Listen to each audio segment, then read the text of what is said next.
Olá, eu sou a Rita Foelker, esse é o Momento Calunga. E toda quinta-feira a gente tem feito isso, a gente pega um trecho de um livro do Calunga, lê, tira um pensamento, uma reflexão para o nosso dia, e a gente aproveita esse momento para se ligar um pouco com a espiritualidade, que afinal de contas tem a ver com todos os aspectos da nossa vida, mas às vezes fica meio esquecida, porque a gente está meio preocupado, a gente está meio agitado, né? Então vamos nos serenar, vamos nos voltar para essa reflexão do livro que hoje é Calunga 2 em 1, Pensamentos que Resolvem, Mestre de Mim Mesmo, mais bônus de frases inéditas.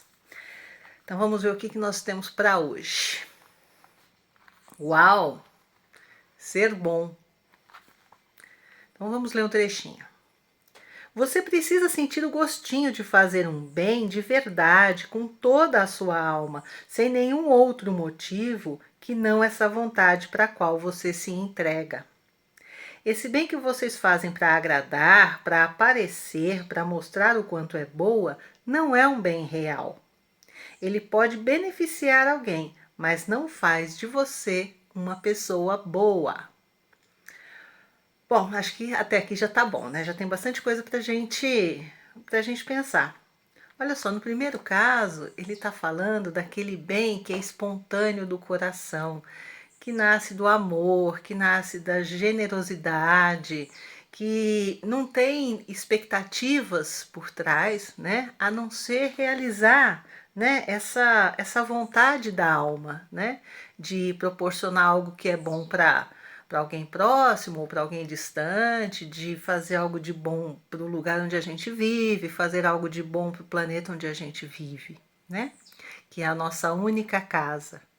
Se a gente quiser mudar de planeta, vai ser um pouquinho difícil. Então a gente precisa cuidar muito bem dessa casa aqui.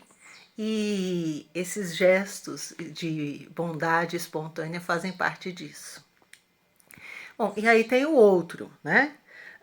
Esse bem que vocês fazem para agradar, para aparecer, para mostrar o quanto é boa, não é um bem real. Ele pode beneficiar alguém, mas não faz de você uma pessoa boa. Então, o que entra aqui nessa segunda situação? Né? Quando você faz o bem na expectativa de receber algo em troca, quando você faz um bem visando um retorno. E esse retorno aqui, o Calunga está dizendo que às vezes você faz para aparecer, né? Para ostentar, né? Você faz por vaidade, ou às vezes para mostrar o quanto que você é bondosa, o quanto que você é generosa. Mas qual que é a questão presente aqui que torna esse bem diferente do outro que é espontâneo? É o cálculo, tá? Ou seja, quando você faz alguma coisa para aparecer ou para obter no futuro um favor, um favorecimento, quando você faz o bem com uma expectativa de retorno, o que acontece? E quem faz isso, né, tem razões egoísticas. E em geral faz isso em razão do seu próprio ego, quer dizer, é o ego que está fazendo, né? Então você fala assim, não, então eu vou oferecer isso para aquela pessoa, mas mais para frente eu vou ter um retorno. Não, eu vou fazer isso agora e lá adiante eu vou pedir para ela uma retribuição. Ou às vezes não, você vai simplesmente ficar esperando que isso volte para você de alguma forma.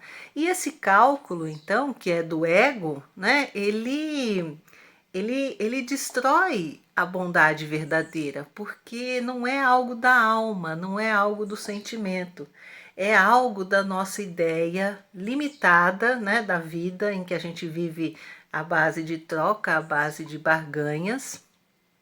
E muitas vezes essa barganha é alguém me admirar, alguém dizer o quanto eu sou benemérito, o quanto eu sou caridoso, né? Depende, cada pessoa quer um tipo de retorno. E isso leva a gente para uma parábola do Evangelho que é o óbolo da viúva, né? Que é bastante conhecida. Tinha uma viúva que era uma pobre e ela era sem recursos, né? E ela foi ao templo junto com muitas outras pessoas que estavam lá, e o templo tinha um lugar onde se depositavam donativos. né? Como hoje ainda funciona, naquela época se chamava de gasofilácio. Então todo mundo ia lá e chegava fazendo barulho e jogava lá dentro um monte de dinheiro, um monte de moeda que era para fazer bastante barulho e depois saía falando que tinha feito uma doação, né? Nesse sentido que o Calunga está falando, de aparecer, né? Muitas vezes até por vaidade mesmo. E aí a viúva que não tinha praticamente nem do que sobreviver, ela vai lá e ela deposita uma única moeda. Só que essa moeda é da sobrevivência dela, é daquilo que lhe faz falta, né? É daquilo que ela necessita, mas mesmo assim, por amor, por fé, por devoção, ela vai lá e deposita, né, nesse local de donativo aquela moeda. E ali, naquele momento, diante das pessoas, parece nada, mas para o universo aquilo soa como um estrondo, aquilo soa como uma canção, porque ela está fazendo aquilo por bondade verdadeira, ela está fazendo aquilo com um sentimento verdadeiro, tá? E é disso aqui que o Calung então está nos falando nesses dois parágrafos, né? Para a gente se olhar e para a gente começar a prestar atenção em como é que a gente, durante os nossos dias, né, como é que a gente age nessa questão de fazer o bem. Né? A gente faz o bem porque vem do coração, a gente faz porque a gente ama, porque a gente quer ver o outro feliz, independente de qualquer coisa, né? Ou a gente faz um bem sempre pensando no que aquilo vai render mais tarde, tá? Então esse é um exercício para a gente, não para a gente se condenar, não, é um autoconhecimento, é para a gente entender em que estágio que a gente está, né?